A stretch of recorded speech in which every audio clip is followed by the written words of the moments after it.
And then he ends the purport by speaking about how by the process of devotional service we can very easily attain that same mystic yogic perfection. And Prabhupada concludes, one can achieve the perfection of life only when he has a definite idea of Vaikuntha and the Supreme Godhead. One should always think about and describe the personality of Godhead. This is recommended in all the scriptures.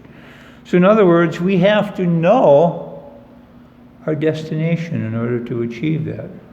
This is very clearly stated by a materialist, Stephen Covey, in his 7 Habits of Highly Effective People. I'm sure many of you have at least heard of the book, if not read it.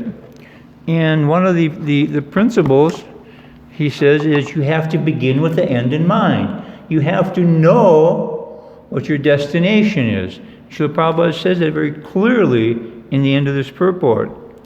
One can achieve perfection of life only when he has definite idea of Vaikuntha and the Supreme Godhead. So that's why Srila Prabhupada goes to elaborate lengths, and as well as the previous acharyas and the Supreme Lord and the different scriptures, of giving description of both the heavenly planets and the spiritual world and the different Vaikuntha planets, going all the way up to the highest location of Gokula, so that we can understand what it's like, what the atmosphere is like, what the activities of the residents are like, what the form of the Lord is like, what do all the people do there, so that we can become attracted. And from that attraction, we will cultivate a desire, I want to go there. And Prabhupada describes the process, as simple, as easy. Although we all know it's not.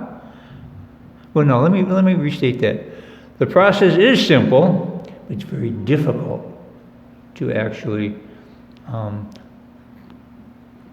perform the process repeatedly in a steady manner. That's difficult because of our material desires within our heart. So the difficulty is actually in transforming the material desires, dovetailing them with the service of the Lord. Prabhupada gives the analogy earlier in the purport of one can go to any planet he desires, even the Vaikuntha planet, as easily as a man walks to the grocery store. In a few minutes we're going to get up and we're going to walk out to Prasadam. And as difficult and as challenging as that is, it's the same as when we are properly qualified, we can go to any planets in this material or spiritual world as easy as that, when we are qualified. And so information is given about the different realms in the material universe, about the spiritual world, how to get from where we are now today, in whatever our level within the 3 modes, however much we're contaminated by ignorance, passion, or goodness, how we can gradually elevate ourselves from ignorance to passion, from passion to goodness, from goodness to pure goodness, Shuddha-sattva, and from pure goodness to pure devotional service, so that we can attain the highest realm in the spiritual world. And Srila Prabhupada writes in the purport of a song, Manashiksha, he says, the purpose of this International Society of Krishna Consciousness is to enable everyone to engage in the sublime pleasure dance of the Lord, which is the topmost platform of spiritual affairs. That's the purpose of ISKCON. That's why it's just amongst all of the 4 different sampradayas and the different divisions within each sampradaya. That's why ISKCON has such a unique and exalted position. Now, just because we are members of ISKCON, which has a unique and exalted position, doesn't mean that I am exalted or unique. No, we're servants of the servants of the servant. And but we have the opportunity, the very extremely rare and great opportunity, to attain that, the topmost planet, Gokula, where Krishna resides with the cowherd girls, just enjoying intimate rasas. So that's the process. This particular verse for today is Lord Brahma's first revelation after having a second time gotten a glimpse of the spiritual world. This is his first declaration. I worship Govinda, the primeval Lord, the first progenitor, who is tending cows, yielding all desires in abodes built with spiritual gems and surrounded by millions of purpose trees. He is always served with great reverence and affection by hundreds and thousands of goddesses of fortune. I will stop there. Any reflections, any comments, questions like that? Wow. No, please. Otherwise, people online, there's 20 people online on average, they can't hear. Wow. Oh, her comment was wow. Wow in what aspect? In reference to what?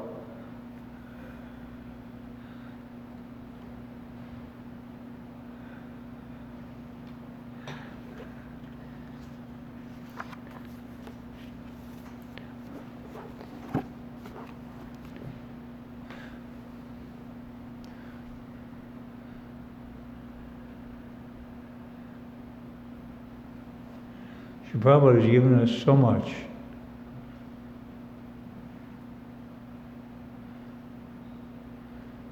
In fact, if we individually had an understanding of what it is that Srila Prabhupada is trying to give us, we would immediately give up all of our petty, mundane desires and distinctions and just drop everything and just run to embrace it. But it's because we don't have that understanding. We're just so cripple-minded and unfortunate. We're thinking, well, my position is very important, or my belief system is very important. I'm a manager, or I'm a GBC, or I'm whatever. We're thinking that these upadhis, these designations, define us, but we need to give up all these material designations. Sarvapadi vinirmuktam tatpatrena nirmalam rishikenem rishikesh sevanam bhakti. When we're able to give all of these designations up, then we can enter the platform of pure devotional service. But even in our conditioned stage, which we are all in, we were contaminated by our material desires, past karma. If we sincerely try to perform whatever devotional service we're able, that very service, it gradually dissolves our subtle body. Just dissolves it. We don't have to, part by part, try to dismantle it. Oh, I'm not a man. Oh, I'm not a woman. Okay, now how do I act like I'm not a man? It just puts us on the mental plane. How do I act like like I'm not this or like I'm not that? But just the process of devotional service, performing devotional service, it dissolves the subtle body.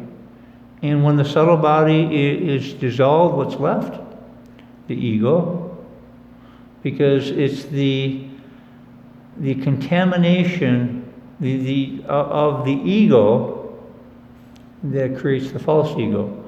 Just like when one contacts a disease, an infectious disease, your body becomes, it becomes distorted. The activities of the body are changed because of the nature of the disease. And I've given this analogy so many times, example about jaundice. That, when you have jaundice, sugar tastes bitter. Jaundice affects the liver, and it affects the taste buds, and like that. Sugar tastes bitter. Is sugar ever bitter? Even when it's a baby plant like this, like a shoot of grass, is it bitter? It's never bitter. but we perceive it that way because of the nature of the illness. So when we come in contact with material nature, it's like, the tar baby. You just touch it and it's just like immediately you're infected. Then, we can't perceive things as they are because it infects our ego. Our ego becomes infected and we think materially. But the process of devotional service just remedies that. And it works on the subtle body. It just gradually dissolves all these misconceptions, all these designations, these upadhis. Dissolves them until we are completely free from the infection. And when we're just like when the body is healthy, when we get out of the hospital healthy, we can go on with our real life. Real life isn't laying in the hospital in bed unable to move and this and that. Real life takes place outside of the doors of the building. So in the same way, conditioned souls aren't really living.